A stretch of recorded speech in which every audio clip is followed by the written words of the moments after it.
We have Juvenal Sanso. Juvenal Sanso is a Spanish by blood. So, di siya Filipino. Opo. Ayun, ang mga work niya is surreal landscape. Nakikita natin ito, landscape yung gawa niya.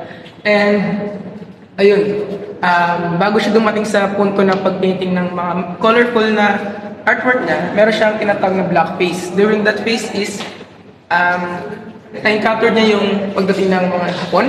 So, nagkaroon siya ng traumatic experience na nag-push sa kanya gumawa ng artwork na nagpo-portray ng trauma niya. So, puro black and white yung artwork niya dati.